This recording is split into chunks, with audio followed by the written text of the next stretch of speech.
So yes, all students, once again I welcome you back for Enlightened Educator. So ಒಂದು question ಬಂದಿದೆ, ma'am revaluation ಬಗ್ಗೆ update ಕೊಡಿ, is it open? ಇಲ್ಲಪ್ಪ, revaluation ಇನ್ನೂ open ಆಗಿಲ್ಲ. ರಿವ್ಯಾಲ್ಯೂಯೇಷನ್ಗೆ ಸಂಬಂಧಪಟ್ಟಂತೆ ಯಾವುದೇ ರೀತಿ ವಿಡಿಯೋ ಕಡೆಯಿಂದ ಸರ್ಕ್ಯುಲರ್ ಬಂದಲ್ಲ. ಸೊ ನಿಮ್ಗೆ ಇನ್ನೂ ಭಾಳಷ್ಟು ಟೈಮ್ ಇದೆ ರಿವ್ಯಾಲ್ಯೂಯೇಷನ್ಗೆ. ಸೊ ಅವರು ಸರ್ಕ್ಯುಲರ್ ಕೊಟ್ಟಾಗ ನಾನೇ ಖಂಡಿತ ಇನ್ಫಾರ್ಮೇಷನ್ ಕೊಡ್ತೀನಿ.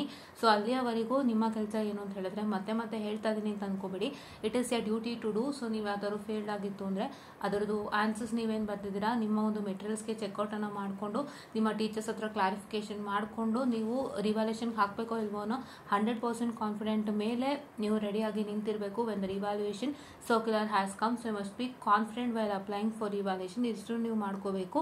ಸೊ ಇದು ಇವತ್ತಿನ ಒಂದು ಸಣ್ಣ ವಿಡಿಯೋ ಆಗಿತ್ತು ಅಂತ ಹೇಳ್ತಾ, so I just wind up this session all guys, and please to make sure that you just follow us for more and more updates. So ಈ ಥರ ಮೋರ್ ಆ್ಯಂಡ್ ಮೋರ್ ಅಪ್ಡೇಟ್ಸ್ಗೆ ಮತ್ತು ಒಂದು 4th semester lecture series with respect to ET electromagnetic theory and control system and ಬೇರೆ ಎಲ್ಲ subject important ಕ್ವೆಶನ್ಸ್ಗಳಿಗಾಗಿ ನಮ್ಮ ವೀಡಿಯೋಸ್ನ watch ಮಾಡಿ ಅಂತ ಹೇಳ್ತಾ, I just wind up this session all guys, and thank you.